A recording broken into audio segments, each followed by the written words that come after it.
Assalamualaikum warahmatullahi wabarakatuh.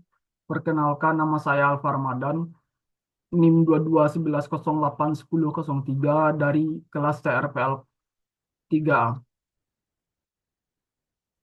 Pada saat ini saya akan melakukan presentasi, di mana presentasi ini merupakan penilaian UTS pada semester ini. Jadi langsung saja kita masuk ke topik pembahasan. Topik topik pembahasan pada saat ini berjudul penerapan SOA pada aplikasi Netflix.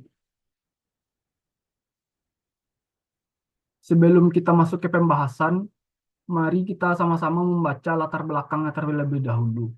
Latar latar belakang penerapan SOA pada aplikasi Netflix yaitu SOA sering digunakan pada organisasi besar atau aplikasi kompleks seperti e-commerce, perbankan, dan streaming, di mana skala dan kebutuhan integrasi menjadi hal yang penting.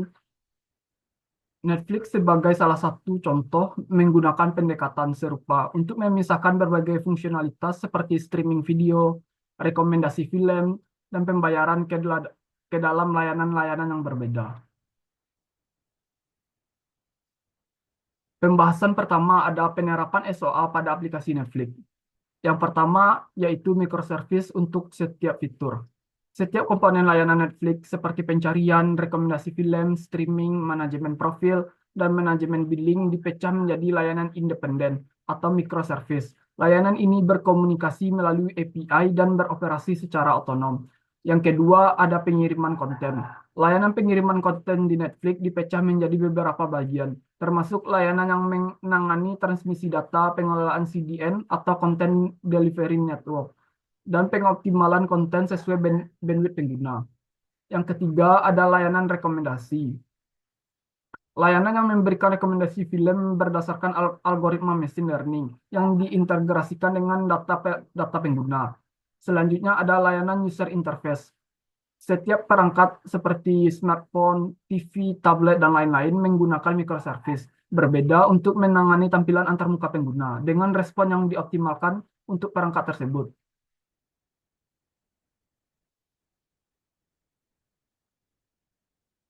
Pembahasan kedua ada manfaat penerapan SOA pada aplikasi Netflix. Penerapan SOA pada aplikasi Netflix memberikan sejumlah manfaat besar. Yang pertama ada skalabilitas tinggi. Dengan memisahkan setiap layanan, Netflix dapat menskalakan bagian tertentu dari sistem sesuai kebutuhan. Misalnya memisahkan layanan streaming video dan layanan rekomendasi.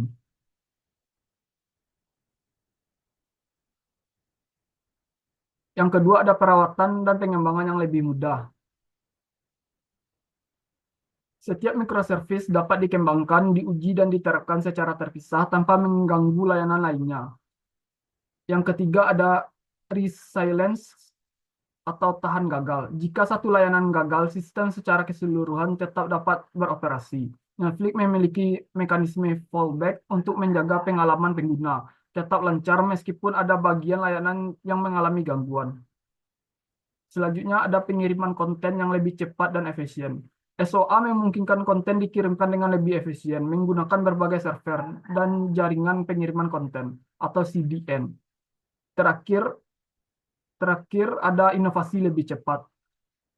Manfaat dari inovasi lebih cepat yaitu pengembangan dapat memperkenalkan fitur baru tanpa harus mengubah seluruh aplikasi atau sistem, hanya mengubah microservice terkait.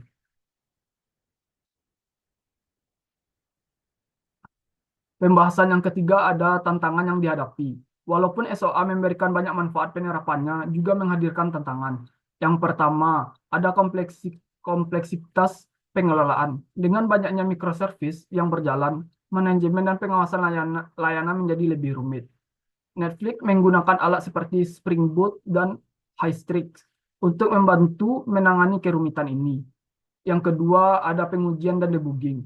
Karena layanan-layanan yang saling terpisah, memastikan bahwa semua layanan berfungsi dengan baik. Bersama-sama membutuhkan proses pengujian yang kompleks dan debugging yang lebih rumit. Yang ketiga, ada masalah jaringan. Komunikasi antar microservice melalui jaringan berpotensi menimbulkan latensi, kegagalan komunikasi, atau ketergantungan pada jaringan yang tidak stabil. Yang terakhir, tantangan yang dihadapi yang terakhir yaitu dari segi keamanan. Setiap microservice yang berkomunikasi dengan layanan ini atau layanan lain melalui jaringan membutuhkan proteksi tambahan untuk mencegah ancaman eksternal atau kebocoran data. Pembahasan terakhir yaitu siklus tata kelola pada aplikasi Netflix. Netflix mengikuti tata kelola SOA yang terstruktur untuk memastikan keberlangsungan, kinerja, dan keamanan arsitektur microservice mereka. Berikut siklus umum yang diikuti oleh Netflix dalam tata kelola SOA. Perencanaan layanan seperti service planning mengidentifikasi layanan baru yang diperlukan berdasarkan kebutuhan pengguna dan analisis sistem. Yang kedua, ada desain layanan atau service design. Setiap layanan yang dirancang dengan protokol komunikasi yang jelas seperti REST atau gRPC, standar keamanan dan mekanisme pengelolaan kesalahan. Selanjutnya ada pengembangan dan penerapan atau development and deployment. Layanan diimplementasikan, diuji, dan diterapkan secara independen menggunakan alat seperti Docker dan Kubernetes untuk orkestrasi layanan.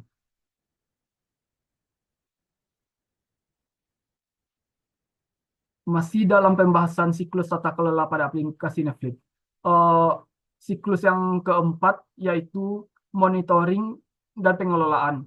Seperti setelah layanan di deploy, Netflix menggunakan alat monitoring seperti Atlas dan Titus untuk memantau kinerja, pengguna sumber daya, dan latensi antar layanan.